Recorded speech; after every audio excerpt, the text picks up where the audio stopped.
जय हिंद दोस्तों, अगर आप कोई ट्रस्ट हैं, एनजीओ हैं, सोसाइटी हैं, सेक्शन 8 की कंपनी है दोस्तों, तो अगर आपने सेक्शन 80G इनकम टैक्स की धारा 80G के बारे में बात नहीं की तो आपका ट्रस्ट बनने का कोई फ़ायदा नहीं है।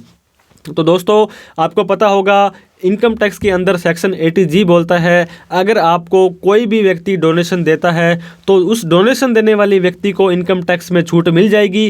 कुछ कंडीशंस होती हैं दोस्तों, 50% में आते हैं, आप 100% में आते हैं, आपको अपनी ग्रॉस टोटल इनकम का 10% तक छूट मिलेगी। तो कुछ रूल्स होते हैं, अगर आप 80G के अंदर रजिस्टर्ड हैं और आपको कोई चंदा देता है तो उस सामने वाले व्यक्ति को इनकम टैक्स में जो है छूट मिल जाएगी। इस वीडियो के अंदर हम आपको बताने वाले हैं दोस्तों, अगर आप एनजीओ हैं, ट्रस्ट हैं, सोसाइटी हैं, सेक्शन 8 कंपनी हैं, तो कैसे आप अपने आप को सेक्शन 80G के अंदर रजिस्टर्ड करा सकते हैं। लाइव स्टेप की सहायता से दोस्तों एक एक पॉइंट हम डिस्कस करेंगे और आपको वो फॉर्म 10A होता है इसके लिए जो है वो हम आपको भर के दिखाएंगे कि कैसे आप सेक्शन 80G में अपने आप को रजिस्टर्ड कर सकते हैं।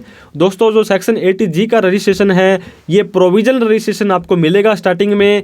तो आपको अगर आपने जो सभी के सभी डॉक्यूमेंट्स हैं वहाँ पे दिए हैं, कई बार तो वो डॉक्यूमेंट चेक करते हैं, कई बार चेक भी नहीं करते हैं और आपको प्रोविजनल रजिस्ट्रेशन अप्रूव कर देते हैं। तो इसके बाद में दोस्तों प्रोविजनल रजिस्ट्रेशन अप्रूव होने के बाद में आपको फाइनल रजिस्ट्रेशन अप्रूव करवाना पड़ता है। वहाँ पर आपको थोड़ी सी दिक्कतों का सामना करना पड़ सकता है, लेकिन आप अपने डॉक्यूमेंट्स वगैरह सब अप टू डेट रखेंगे। सब के सब आप जो इनकी क्वेरीज हैं, इनकी जो इन्फॉर्मेशन जो इन्होंने मांगी है उस टाइम, जो फाइनल रजिस्ट्रेशन के टाइम आपसे जो भी इन्फॉर्मेशन मांगेंगे वो आप इनको प्रोवाइड करा देंगे तो आपका फाइनल रजिस्ट्रेशन भी हो जाएगा।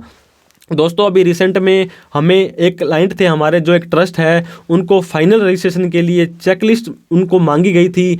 तो उसके अंदर 42 क्वेश्चंस उनसे पूछे थे, 42 तरह की इन्फॉर्मेशन दोस्तों उनसे मांगी थी। वो क्या क्या इन्फॉर्मेशन थी वो भी हम आप किसी आगामी वीडियो के माध्यम से आपको बता देंगे कि फाइनल रजिस्ट्रेशन जब आप करवाएंगे तो ये सूचनाएं आपसे मांगी जाएंगी। जो आयकर अधिनियम जो होता है दोस्तों, इनकम टैक्स के जो एग्जम्पशंस वार्ड होते हैं उसके जो कमिश्नर होते हैं वो आपको ये लेटर लिख के देंगे कि आप अपना जो फाइनल रजिस्ट्रेशन है करवाइए। तो उसमें आपको क्या क्या रिक्वायरमेंट करनी पड़ेगी, लेकिन इस वीडियो में आपको सेक्शन 80G का प्रोविजनल रजिस्ट्रेशन है हम आपको अप्लाई करवाने वाले हैं स्टेप बाय स्टेप, ताकि आप अपना रजिस्ट्रेशन घर बैठे खुद ही कर लें। तो देर न करते हुए चलिए दोस्तों वीडियो को स्टार्ट करते हैं।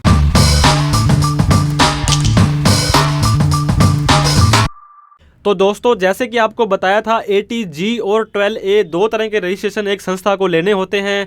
12A के बारे में हमने ऑलरेडी जो वीडियो बना दी थी इस वीडियो में, जिसका कि अगर आपको डिस्क्रिप्शन बॉक्स में लिंक मिल जाएगा अगर देखना चाहें। तो इस वीडियो के अंदर हम 80G के अंदर संस्था को रजिस्ट्रेशन करने वाले हैं।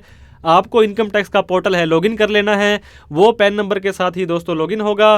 पैन नंबर के साथ में आपको पासवर्ड भी पता होना चाहिए। पासवर्ड नहीं पता है तो आप पासवर्ड फॉरगेट भी कर सकते हैं। इनकम टैक्स फॉर्म में आ जाएंगे और व्यू इनकम टैक्स फॉर्म के ऊपर जो है फाइल इनकम टैक्स फॉर्म, उस पर आप क्लिक कर देंगे।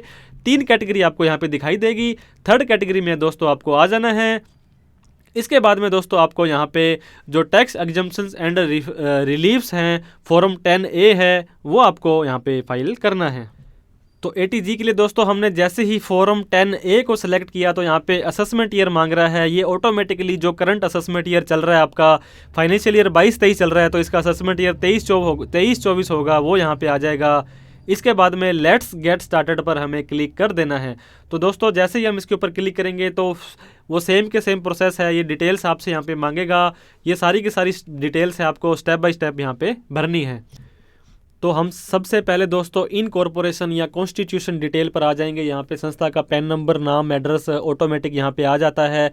अब जो सबसे इम्पोर्टेंट जो है सेक्शन कोड होता है, 12A के अंदर अगर आपने रजिस्ट्रेशन ले लिया है तो यहाँ पे आ जाएगा। ये देखिए, ये बोल रहा है कि नॉट एलिजिबल, क्योंकि आप ऑलरेडी इसके जो है अवेल्ड कर चुके हो, रजिस्ट्रेशन आपका फॉर्म भर चुके हो, इसलिए हमें यहाँ पे 80G और 12A इन दोनों को अलग अलग यहाँ पे फॉर्म भरना है। चैरिटेबल हमारी संस्था का जो नेचर ऑफ एक्टिविटीज़ हमने लेनी है। ट्रस्ट सोसाइटी हमारा जो भी रजिस्ट्रेशन का टाइप है वो हम सेलेक्ट कर देंगे और यहाँ पे उसका जो डिटेल डाल देंगे कि हमारी क्या संस्था है, कहाँ पे रजिस्टर्ड है। इंस्ट्रूमेंट के द्वारा हमारी संस्था एस्टैब्लिश है तो बिल्कुल इसको यस करना है। यस करने के बाद में दोस्तों हमें यहाँ पे हमारी संस्था कब बनी थी और संस्था का क्या रजिस्ट्रेशन डिटेल थी वो डालनी है, और कौन हमारी संस्था को इसको रजिस्ट्रेशन ग्रांट करता है वो आपको स्टेप बाय स्टेप यहाँ पे डाल के दिखा देते हैं। तो प्लीज़ स्पेसिफाई के अंदर राजस्थान सोसाइटी रजिस्ट्रेशन एक्ट के अंदर हम रजिस्टर्ड हैं, हमारी जो स्टैब्लिश है वो यस है, इंस्ट्रूमेंट के थ्रू बनी है, इस तारीख को बनी है, और हमारा रजिस्ट्रेशन नंबर दोस्तों ये है, और रजिस्ट्रार ऑफ संस्थाएं ने हमें जो ये है ग्रांट दिया था, इसको जो हमें अप्रूव किया था। इसके बाद में हमारी जो हमारा नेचर है दोस्तों, रिलीजियस में आपको बताया था नहीं लेना है, रिलीफ ऑफ पुअर ले सकते हैं आप। यहाँ पे जो भी कैटेगरी आपके ऊपर एप्लीकेबल होती है वो सारी की सारी कैटेगरीज आप यहाँ पे ले सकते हैं। इरिवोकेबल ट्रस्ट आपकी है या नहीं है, ये हमेशा आपको यस करना है। इसका मतलब है कि हमारी संस्था भविष्य में बंद होगी या नहीं होगी, तो ये इसका मतलब है बंद नहीं होगी। ये सारी डिटेल डालने के बाद में हमें सेव पर क्लिक कर देना है दोस्तों। जैसे कि सारी इन्फॉर्मेशन यहाँ पे हमने डाल दी है, और सेव पर जैसे हम क्लिक करते हैं तो ये देखिए कंप्लीटेड आ चुका है। इसके बाद में अदर रजिस्ट्रेशन डिटेल्स पे हमें क्लिक करना है। ये डालने के बाद में हमें, अगर हम दर्पण के अंदर रजिस्टर्ड हैं, FCRA के अंदर रजिस्टर्ड हैं, तो हमें यस करना है, अदरवाइज हम नो इस पर क्लिक कर देंगे। पहले कभी हमने अप्लाई किया था और हमारा फॉर्म रिजेक्ट हो गया हो, ऐसा है तो यस करेंगे, अदरवाइज नो कर देंगे। वेदर क्लेमिंग एग्जाम्पशन जो सेक्शन 10 जो सब सेक्शन 10 का जो क्लोज 21 है उसकी छूट लेना चाहते हैं कि नहीं, मोस्ट ऑफ द केसेस में ये नो होता है दोस्तों। आप अपने एप्लीकेबल है या नहीं उसके अकॉर्डिंग इसको सेलेक्ट कर सकते हैं। इसके बाद में हम यहाँ पे सेव कर देंगे। अब हमें डिटेल ऑफ की पर्सनस पे जाना है दोस्तों। इसके जो कम से कम 3 ट्रस्टी वगैरह जो है, ट्रस्टी प्रेजिडेंट जो होता है, एक तो प्रेजिडेंट, एक सेक्रेटरी और एक ट्रेजरर, इन तीनों की डिटेल जरूर डालिए। और जिनकी शेयर होल्डिंग 5% से ज़्यादा है उन सभी की डिटेल भी आपको यहाँ पे डालनी ज़रूरी है। तो हम यहाँ पे ऐड डिटेल पर क्लिक कर देंगे। तो मेंबर्स की डिटेल में आपको नाम डाल देना है। यहाँ पे रिलेशन में जो भी वो मेंबर है, डायरेक्टर है, ऑथराइज सिग्नेचरी है, ट्रस्टी है, वो आपको यहाँ पे डाल देना है। आईडी कोड में आप यहाँ पे PAN card, Aadhaar card, tax identification number, passport, voter ID card, कुछ भी आप डाल सकते हैं। तो दोस्तों मोबाइल नंबर और ईमेल आईडी डालने के बाद में हमें यहाँ पे इसका एड्रेस डाल देना है। डिटेल डालने के बाद में हमें यहाँ पे ऐड कर देना है। तो ये देखिए एक मेंबर की डिटेल है वो ऐड हो चुकी है। इस तरह से कम आप 3 मेंबर जो है आपके प्रेसिडेंट, सेक्रेटरी और ट्रेजरर, इन तीनों की डिटेल यहाँ पे आप डाल सकते हैं, डाल दीजिए। तीनों मेंबर्स की डिटेल डालने के बाद में हमें सेव पर क्लिक कर देना है। तो ये देखिए फर्स्ट, सेकंड, थर्ड स्टेप है जो हमारा सेव हो चुका है। Detail of assets and liability के अंदर हमें जो पिछली बैलेंस शीट है उसकी जो भी डिटेल्स दोस्तों वो हमें यहाँ पे डाल देनी है। ये पूछता है कि इनकम टैक्स रिटर्न भरने का टाइम निकल चुका है। जी हाँ, यस, अब ऑटोमेटिक यहाँ पे आ जाएगा। इसके बाद में दोस्तों यहाँ पे कॉर्पस है, रिजर्व सरप्लस है, long term liability, other liability, balance sheet में जो भी डिटेल आ रही है, लैंड एंड बिल्डिंग है, फिक्स असेस्ट अदर कोई है, और कैश एंड बैंक आप यहाँ पे अदर असेस्ट में डाल करके सारी की सारी बैलेंस शीट यहाँ पे फीड कर दीजिए। एसेस्ट और लाइबिलिटी का टोटल देखिए दोस्तों, टोटल मैच हो चुका है। यहाँ पे टोटल एसेस्ट इतनी आ रही है और टोटल लाइबिलिटीज़ भी यहाँ पे इतनी आ रही है। उसके बाद में हमें सेव पर क्लिक कर देना है। तो हमारा जो नेक्स्ट स्टेप है वो भी सेव हो चुका है। अब हमें दोस्तों इनकम डिटेल्स में जाना है। इनकम डिटेल्स के अंदर हमें डोनेशन, चंदा वगैरह जो आ रहा था वो कहाँ से आ रहा था, income received in 3 previous year immediately, इस करंट जो प्रीवियस ईयर है उससे पिछले 3 सालों की जो इनकम है वो हमसे मांग रहा है। तो हमें ऐड डिटेल पर क्लिक कर देना है दोस्तों। यहाँ पे फाइनेंशियल ईयर हमारे पास आ रहा है 19-20, 20-21 और 21-22। तो हमें साल वाइज साल यहाँ पे चेक कर देना है। अगर कोई सेंट्रल गवर्नमेंट, स्टेट गवर्नमेंट से कोई सहायता मिली है तो यहाँ आ जाएगी। अगर आपको CSR जो कॉर्पोरेट सोशल रिस्पॉन्सिबिलिटी फंड मिला है तो यहाँ आ जाएगा। और भी कोई ग्रांट मिली है तो यहाँ आ जाएगी। और बाकी जो भी आपकी डोनेशन है, इंटरेस्ट है, वो सारा का सारा अदर इनकम में यहाँ पे आ जाएगा।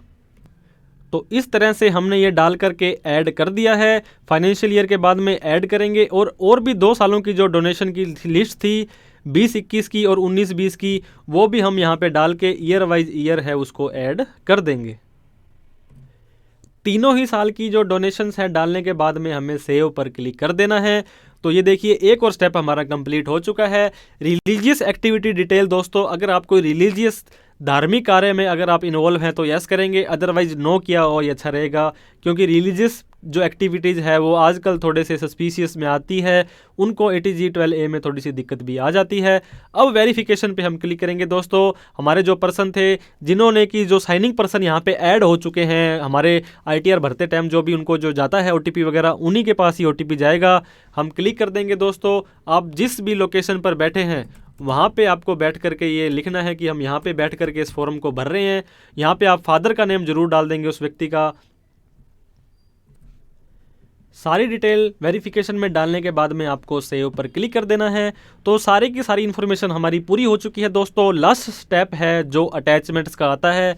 आपको बताया था जो भी डॉक्यूमेंट होंगे 5 MB से कम होना चाहिए, मैक्सिमम 50 MB होने चाहिए सभी को मिला करके। और यहाँ पे देखो दोस्तों, ट्रस्ट डीड आपकी यहाँ पे आ जाएगी, certified copy of the document, जो भी ये भी ट्रस्ट डीड आप यहाँ पे या रजिस्ट्रेशन डिटेल डाल सकते हैं।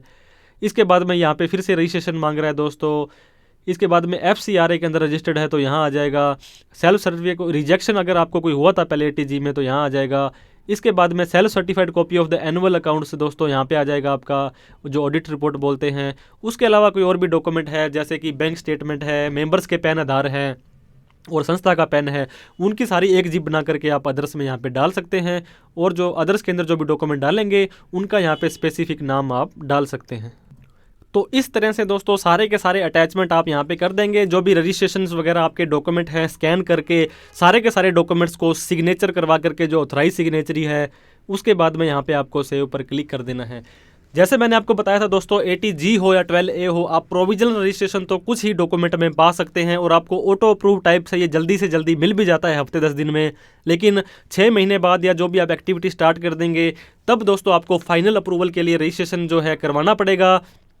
उसके अंदर आपको काफ़ी सारे क्वेश्चंस हैं, क्वेश्चनरी है यहाँ पे आते हैं, तो उनके अकॉर्डिंग ही आपको जो है अपने डॉक्यूमेंट रेडी करने हैं। ऐसा मत मानना कि आपका प्रोविजनल रजिस्ट्रेशन अप्रूव हो चुका है तो फाइनल भी हो जाएगा। बहुत सारे जो हैं यहाँ पे क्वेश्चंस आते हैं, फॉर्मेलिटीज आती है, वो आपको सारी की सारी पूरी करनी पड़ेगी। तो वो जो क्वेश्चन हैं दोस्तों, जो 42 क्वेश्चंस अभी एक क्लाइंट को हमारे ATG जो फाइनल रजिस्ट्रेशन के लिए आया था वो हम इस वीडियो में अगली वीडियो में डिस्कस कर लेंगे। तो एक बार हम इसको प्रीव्यू कर लेते हैं कि ATG का फॉर्म हमारा कैसा भरा है। ये सारा का सारा फॉर्म हम चेक कर लेंगे। चेक करने के बाद में प्रोसीड टू E-वेरीफाई पर क्लिक कर देंगे। Are you sure you want to proceed? हाँ जी, हम श्योर हैं बिल्कुल भी। डिजिटल सिग्नेचर से आप इसको वेरीफाई कर सकते हैं दोस्तों, लेकिन ज़रूरी नहीं है कि आपको डिजिटल सिग्नेचर मैंडेटरी है। आप नेट बैंकिंग से भी कर सकते हैं। आप अपने बैंक के अंदर अगर आपका EVC जुड़ा है तो वहाँ से भी कर सकते हैं। इलेक्ट्रॉनिक वेरिफिकेशन कोड से भी कर सकते हैं। तो हम आधार OTP से इसको वेरीफाई करने वाले हैं। जैसे ही क्लिक करेंगे दोस्तों तो ये पूछेगा कि आधार की जो ऑप्शन है वैलिडेट कर रहे हैं। हम वैलिडेट पर यहाँ पे क्लिक कर देंगे। तो जो भी हमारे जो साइनिंग पर्सन थे इनके जो आधार कार्ड में जो नंबर दिया हुआ था उसमें आधार OTP के नाम से एक चला जाएगा OTP, वो हमें यहाँ पे डाल देना है। आधार OTP डालने के बाद में हमें वैलिडेट पर क्लिक करना है। तो दोस्तों ये थोड़ा सा प्रोसेस लेने के बाद फिर से ये पूछता है कि आप इस फॉर्म को सबमिट करना चाहते हैं, फॉर्म 10A को, तो हम इसको यस करके सबमिट कर देंगे। जैसे आपको पता होगा फॉर्म 10A के अंदर दोस्तों आप 12A का भी रजिस्ट्रेशन ले सकते हैं और ATG का भी ले सकते हैं। ये दोनों के दोनों रजिस्ट्रेशन दोस्तों आपको प्रोविजनल मिलेंगे। आपको ये तो ऑटो अप्रूव या जैसे भी है बहुत ही कम टाइम में, हफ्ते 10 दिन में आपको रजिस्ट्रेशन मिल जाएगा। लेकिन दोस्तों ये मिलने के बाद में जब आप एक्टिविटी स्टार्ट करते हैं या 6 मंथ आपके कंप्लीट हो जाते हैं तो उससे पहले आपको फाइनल रजिस्ट्रेशन के लिए भी अप्लाई करना है। वो भी आने वाली वीडियोज़ में हम स्टेप बाय स्टेप आपको बता देंगे कि वो प्रोसेस कैसा रहने वाला है। वहाँ पे दोस्तों ऑटोमेटिकली वहाँ से एक क्वेरीज़ की लिस्ट आती है। अभी रिसेंट में 42 क्वेरीज़ उन्होंने पूछी थी, वो भी हम इस आने वाली वीडियोज़ में डिस्कस करेंगे कि क्या क्या डॉक्यूमेंट आपको फाइनल रजिस्ट्रेशन के टाइम में तैयार रखने हैं ताकि कोई दिक्कत का सामना आपको ना करना पड़े। तो आशा करते हैं दोस्तों इस वीडियो की सहायता से आप ATG का रजिस्ट्रेशन अप्लाई कर पाए होंगे। आपकी संस्था का अगर नई बनी है या पुरानी है, और कैसे कैसे कर पाते हैं, क्या क्या रजिस्ट्रेशन डॉक्यूमेंट्स होते हैं, वो सब आपने जान लिए होंगे। वीडियो को लाइक ज़रूर करें दोस्तों, क्योंकि हम बड़े ही मेहनत से ये वीडियोस बनाते हैं आपके लिए। और उन सभी लोगों में इसको शेयर भी करें जो ATG का रजिस्ट्रेशन लेना चाहते हैं और थोड़े से कन्फ्यूज थे। और दोस्तों आपने अभी तक हमारा चैनल सब्सक्राइब नहीं किया तो सब्सक्राइब कर दें दोस्तों, ताकि इस तरह की इन्फॉर्मेटिव वीडियो और भी समय पर मिलती रहे। थैंक यू सो मच दोस्तों। जय हिंद, जय भारत।